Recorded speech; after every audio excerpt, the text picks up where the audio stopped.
Hoje vamos continuar vendo o assunto da parte de química sobre as propriedades específicas da matéria. E nessa parte aqui, propriedades organolépticas, como vocês estão vendo aí na tela. Vamos ver a textura. Textura corresponde à propriedade que cada substância tem de serem naturalmente lisas. Outras tornam-se lisas quando polidas. Mas há substâncias que são naturalmente ásperas, não tem como polir, pois não aceitam polimento. Aí vocês estão vendo como exemplo de uma substância, de um material áspero, que é o paralelepípedo, que é o calçamento, que ele é áspero. Mas você, como citei em outros exemplos anteriormente, exemplo de liso é o piso das nossas casas. E tem alguns que a gente pode polir e ele pode passar de áspero para liso. A outra propriedade é sobre brilho. Vocês já estão vendo na tela dois fusquinhas. Lembra até a música Fuscão Preto. É uma propriedade organoléptica que o brilho corresponde à capacidade de refletir ou devolver a luz recebida.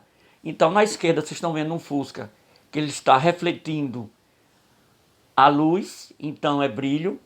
E no outro está opaco, é outro Fusca, mas ele está opaco, não reflete a luz, ok?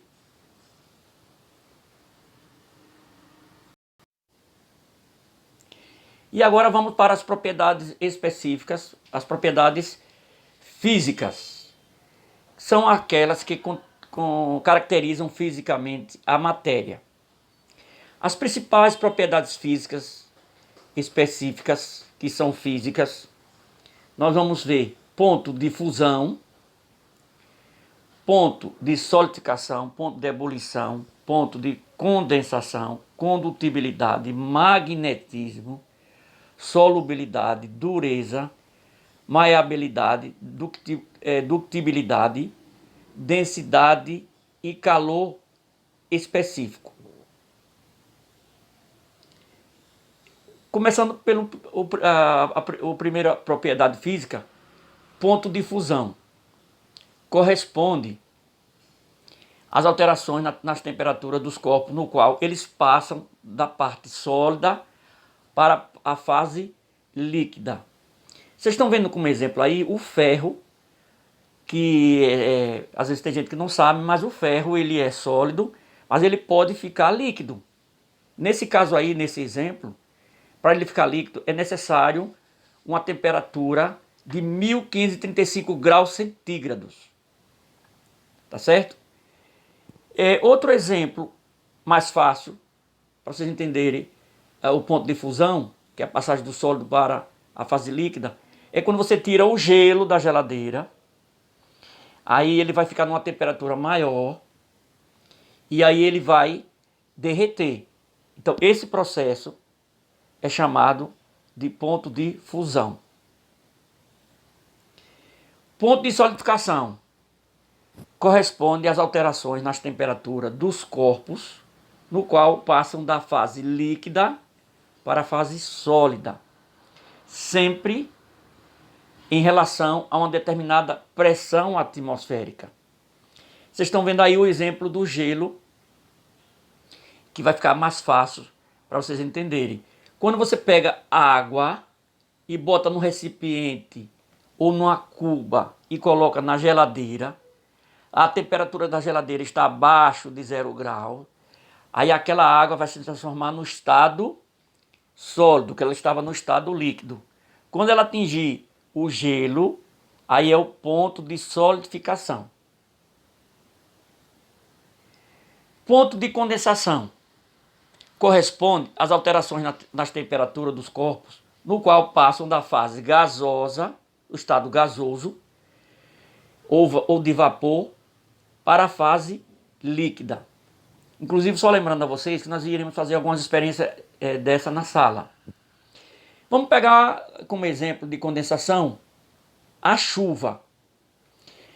No dia ensolarado, estão lá as nuvens, branquinhas. Então, ali está no estado gasoso aquelas nuvens. Vem uma frente fria. Elas começam a ficar carregadas e começam a escurecer. Significa o quê? Que está se transformando no estado gasoso para o estado líquido. Inclusive, num dia ensolarado, aquelas nuvens, o avião passa por ela naturalmente, porque está em forma de gás. Mas vamos à explicação.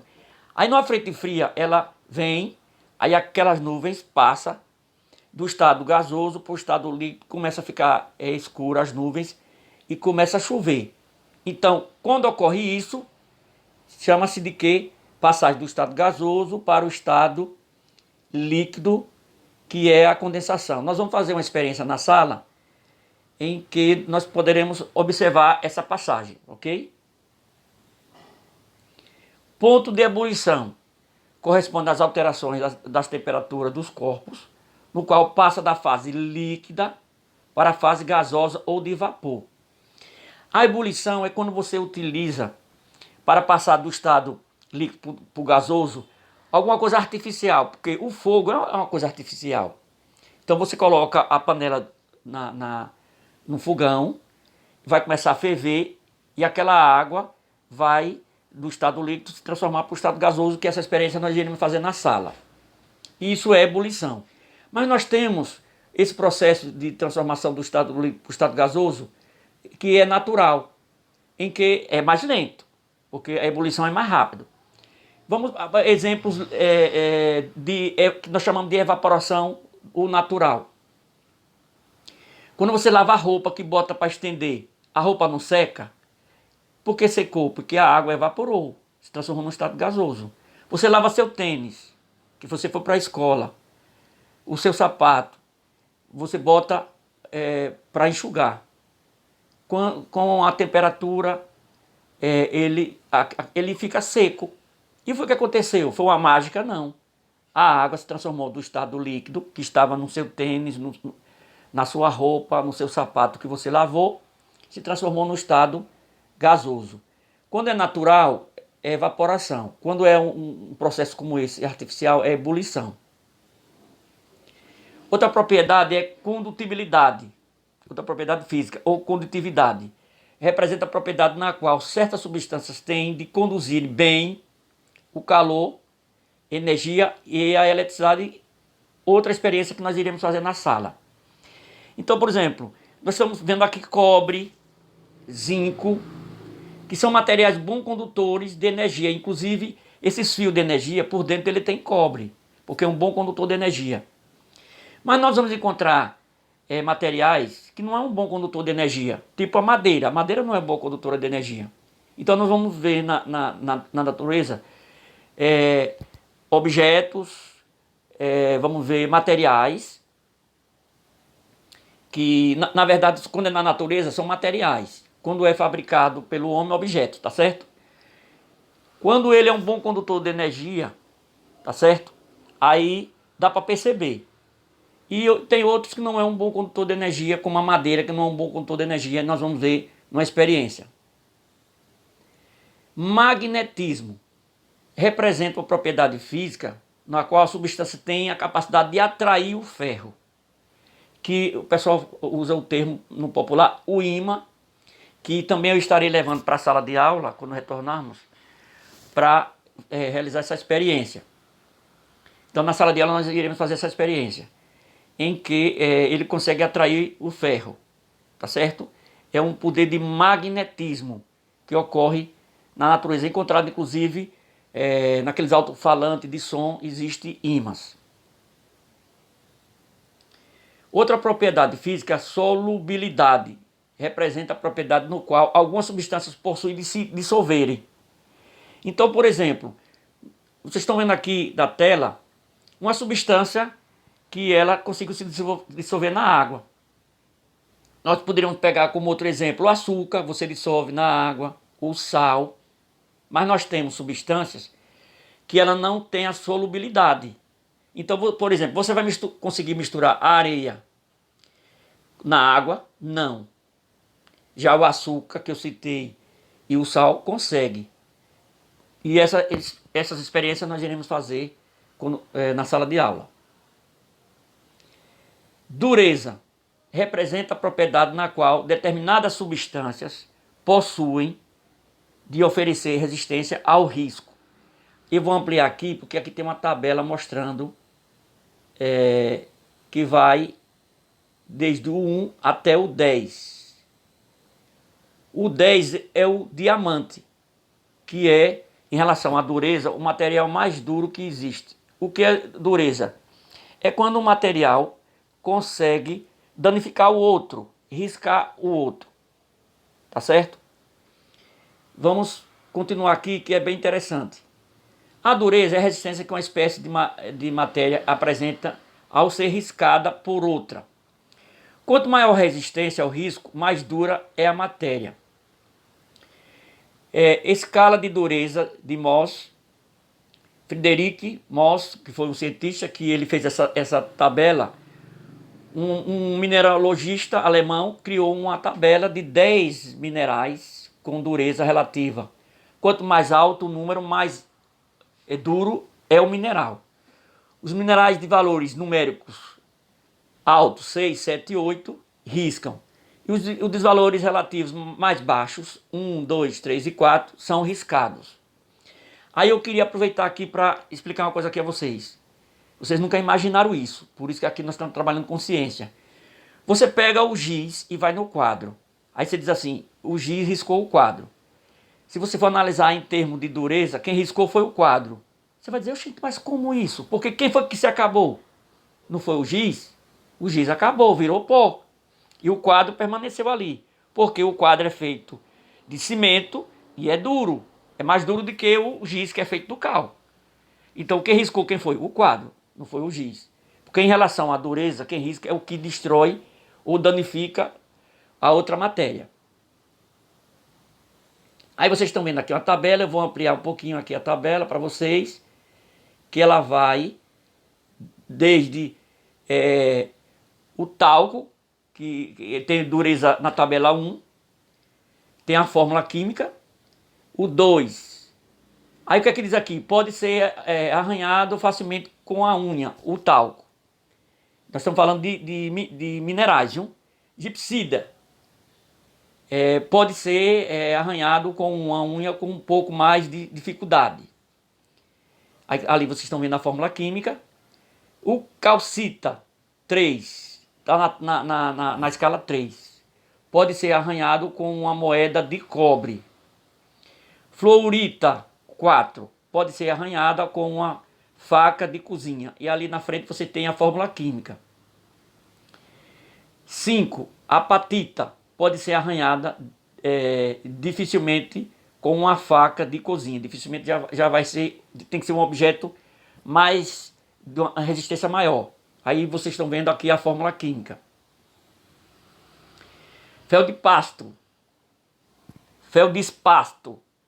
ou ortoclásio, pode ser arranhado com uma liga de aço. Então você vai ver que já está aumentando a resistência, né? Ele está na tabela 6. 7. Quartzon, capaz de arranhar o vidro. Exemplo, ametista. Ametista é um quartzo que ele tem já uma grande resistência. 8. Topázio, capaz de arranhar o quartzo.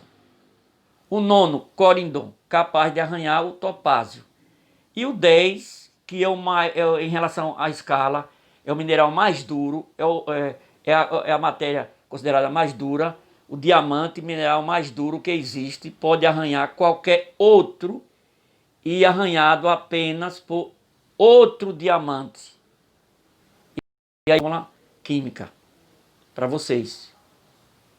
Deixa eu diminuir aqui a tabela para podermos continuar a aula com vocês. Aqui tem uma observação, atenção, não confundir dureza, resistência ao risco, com a tenacidade, resistência ao impacto. Aí ele dá um exemplo para a gente não confundir. Exemplo, numa martelada em um diamante, ele se despedaçará, ou seja, vai se dividir em pedaços. Você ia dizer, mas ele não é duro? Mas aí não foi um risco, foi um impacto com um movimento do martelo. Se a martelada for sobre um pedaço de ferro, o máximo que poderá acontecer é ficar a marca do martelo. Se passar o diamante sobre uma chapa de ferro, olha agora, ficará um risco. Porque nós estamos falando em relação à dureza, é o risco, não é o impacto. Conclusão, o diamante é mais duro que o ferro. Mas o ferro é mais tenaz que o diamante, ou seja, consegue comportar um movimento, um impacto maior. Tá certo? Outra propriedade física é a maleabilidade, propriedade que a matéria tem de ser transformada em lâminas. Então, do material lá da natureza, você pode transformar em coisa mais sólida em lâmina. Isso aí é chamado de maleabilidade. Ductibilidade, propriedade que a matéria tem de ser transformada em fio. Então, esses fios que nós usamos nas nossas casas, ele por dentro ele tem cobre e por fora ele tem uma parte de plástico que é para isolar. Que aí eu vou explicar na aula para vocês, que a função dessa parte vermelha, azul e branca e preta, como vocês estão vendo, é para, se a gente topar, não tomar choque, porque ele isola aquela região. Já o cobre, ele passa a corrente, porque ele está dentro de uma propriedade que a matéria tem de transformar em fio, certo? Outra propriedade física é a densidade. Representa a propriedade que corresponde à relação entre a massa e o volume ocupado pela matéria. Aí vocês estão vendo aí um iceberg em que ele é super pesado e ele não afunda. Por que ele não afunda? Porque a densidade dele, que está no estado sólido, é menor do que a densidade da água aí no mar, no estado líquido. Por ele ser menor a densidade, ele não afunda. Tá certo? É como no caso de você colocar um gelo, que eu já falei anteriormente para vocês, em um copo de refrigerante. Se você perguntar para qualquer pessoa, a pessoa vai ter dificuldade de responder. Só para quem tem conhecimento. Mas por que esse gelo não afundou? Se ele tem uma estrutura, é sólido. Aí a explicação é que o gelo, a densidade, é menor do que o refrigerante. O gelo, a densidade é menor do que a água no estado líquido. Certo? Aqui mostra a fórmula para calcular a densidade, que é densidade D igual a massa M sobre volume V. O volume é ocupado pelo corpo em centímetro cúbico, milímetro, litro ou decímetro cúbico. A densidade D é quilolitro ou grama litro ou grama centímetro cúbico. Isso são as unidades utilizadas na hora da resposta para você colocar lá uma questão. Que aí nós vamos ver depois na sala de aula resolver algumas questões. Para sólido e líquido, a densidade é normalmente expressa em grama centímetro cúbico. Para gases, costuma expressar a densidade em grama litro. A densidade varia com a temperatura, pois os corpos geralmente dilatam-se e aumentam de volume com o aumento da temperatura. Quando não se menciona a temperatura, fica submetido que ela é de 20 graus centígrados, que aí é a média para se trabalhar a densidade. Essa parte aí desses cálculos nós vamos fazer em sala de aula. Calor específico é a quantidade de calor necessária para aumentar em 1 grau Celsius ou centígrados a temperatura de 1 grama de massa de qualquer matéria. Alguns valores que indicam o calor específico medido a 15 graus centígrados. Por exemplo, nós somos matéria, nós temos massa. E a nossa temperatura, para podermos viver naturalmente, é 36,5 graus centígrados. Para podermos viver. Se aumentar, você está com algum problema, vai dar febre, não pode. E não pode diminuir, porque você já deve ter estudado isso, nós somos seres homeotérmicos. Mas voltando para cá, a água em 1,00 calorias G centígrados. 1,000. Ferro, 0,110 cal G calorias. ou seja, G centígrados. Corrigindo, G centígrados. Calorias é o início. Então, repetindo, ferro 0,110 calorias barra grama centígrados. Álcool etílico 0,540 calorias barra gramas centígrados. Alumínio 0,215 calorias barra gramas centígrados. Zinco 0,093 calorias barra gramas centígrados. Gente, esses assuntos é importantes, vocês estão vendo pela primeira vez, mas vai ser essencial para quando vocês chegarem no segundo grau do ensino médio aqui, que vocês vierem estudar, ok? As propriedades específicas químicas, nós saímos agora das físicas, vamos para as químicas, são as propriedades que caracterizam quimicamente as substâncias. As propriedades específicas químicas mais representativas, mais conhecidas são combustão e hidrólise. Lembre-se que são novidades esses assuntos para vocês, viu, gente? Não se assustem. Não se assustem, viu? Aqui vai mostrar a propriedade química combustão, que essa experiência nós iremos fazer na sala de aula. Você já deve ter visto, mas nós iremos fazer na sala de aula. Veja só, combustão representa a propriedade no qual uma substância se queima na presença do gás oxigênio, O2, e ocorre uma transformação. Aí por isso que é uma propriedade química, e aí é combustão. Na primeira figura, você diz assim, se você colocar uma vela acesa em um prato com água e cobrir com um copo, o que vai acontecer? Deixa eu subir aqui a minha imagem para a gente poder explicar. Vai notar que logo depois ela vai se apagar e o nível de água vai subir no interior.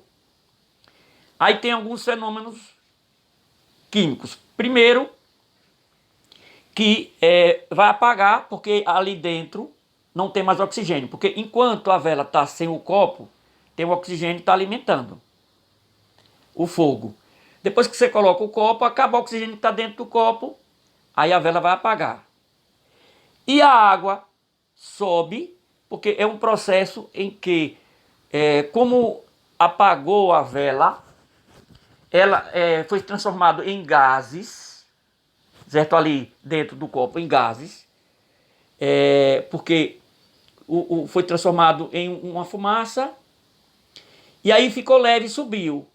Quando ficou leve e subiu, levou a água. Não se preocupe que essa experiência nós iremos fazer na sala de aula, viu?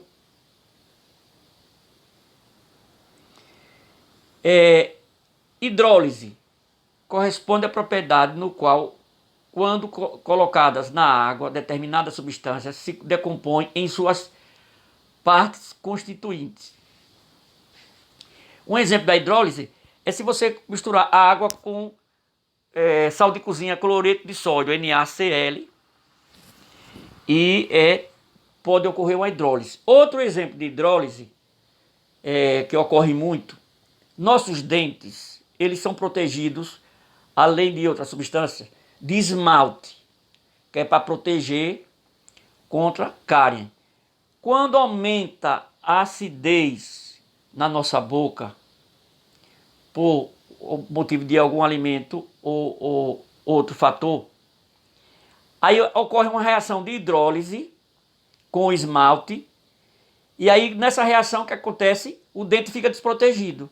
E aí vai aparecer o que? Aí a cárie, que são as bactérias que vão atuar ali para danificar seu dente. Que o povo diz no popular, o dente ficou podre, né? As propriedades funcionais da matéria representam as propriedades comuns a determinados grupos de substâncias. As propriedades funcionais da matéria podem ser diferenciadas em dois tipos básicos. Vamos falar agora de fenômenos. Fenômenos físicos e fenômenos químicos. Fenômenos físicos representam o fenômeno que não modifica a natureza da matéria, ou seja, ela não se transforma. Aí nós temos como exemplo o gelo, estado sólido, se transformando num estado líquido. Ele se transformou, veja só, ele se transformou do sólido para o líquido, mas não modificou a sua natureza, porque continua H2O. Quando era o gelo, H2O. Quando se transformou no líquido, H2O, não modificou. Vocês estão vendo ali as garrafas PET, ou garrafa de vidro sendo, para ser estruturada, não modificou a sua natureza. Um lápis que você quebrou, ocorreu uma modificação, mas não modificou a natureza. Se você pegar um papel e você amassar o papel, você modificou, o transformou na superfície do papel, mas não a natureza. Continua a mesma substância que faz parte do papel, que é a celulose. Então, outro exemplo de fenômenos físicos que nós podemos ver é o caso do arco-íris, tá certo? É o caso dos trovões, etc. Vamos para fenômenos químicos. Fenômenos químicos representam um fenômeno que além de se transformar, gente, modifica a natureza da matéria. Temos aqui alguns exemplos. O primeiro exemplo aqui do lado esquerdo em cima, você vê um papel queimando. Quando queima o papel, ali significa o quê? Que a celulose que faz parte do papel,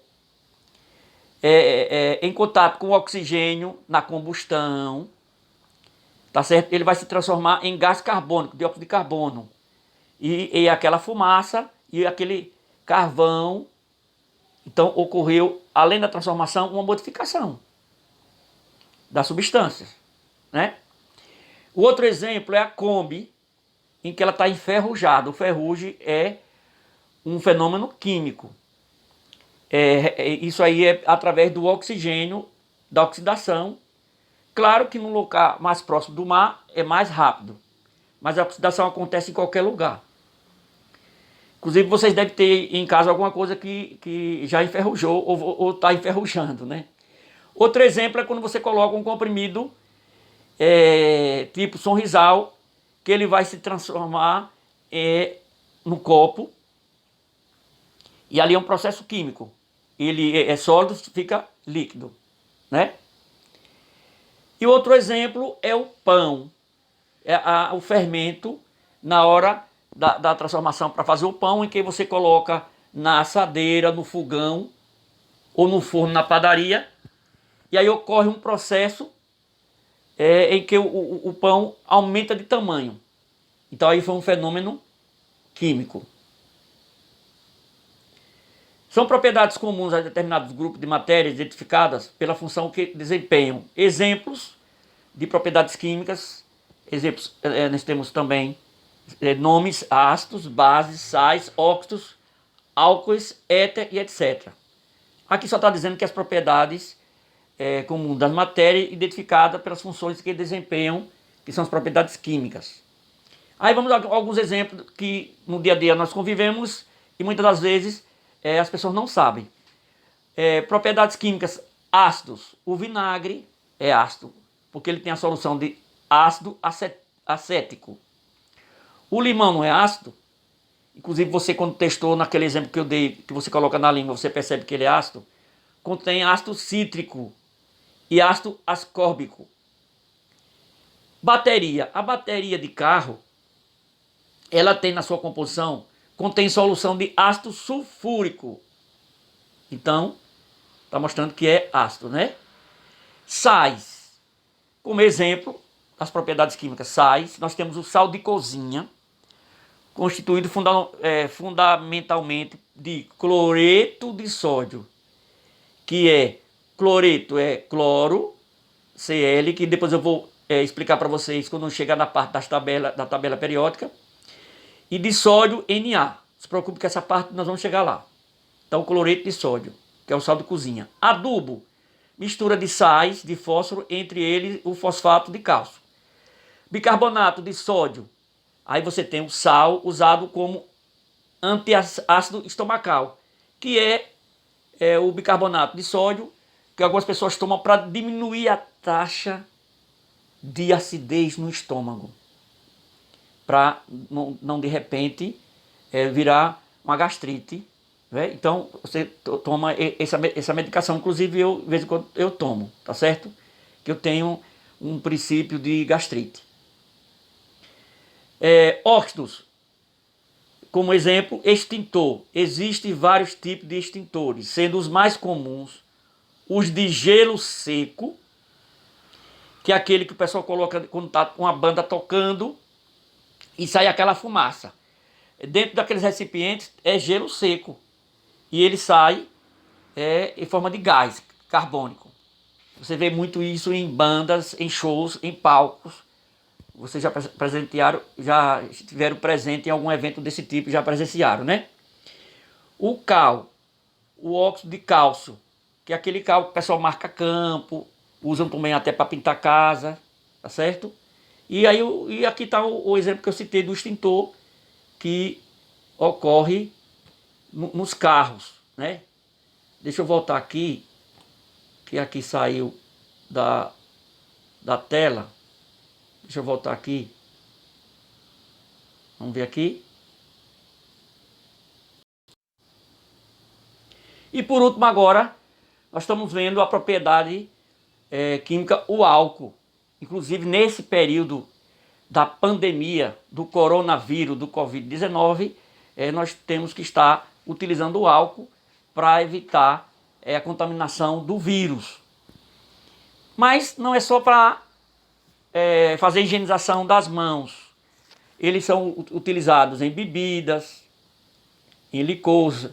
Você vai encontrar o álcool na cerveja, no vinho, no uísque. Então, o álcool, inclusive, ele vem, esse álcool que é usado na fabricação das bebidas, ele vem da cana de açúcar, tá certo? Então aqui nós concluímos essa parte das propriedades químicas, tá certo? Até uma próxima aula com vocês. Tchau, turma!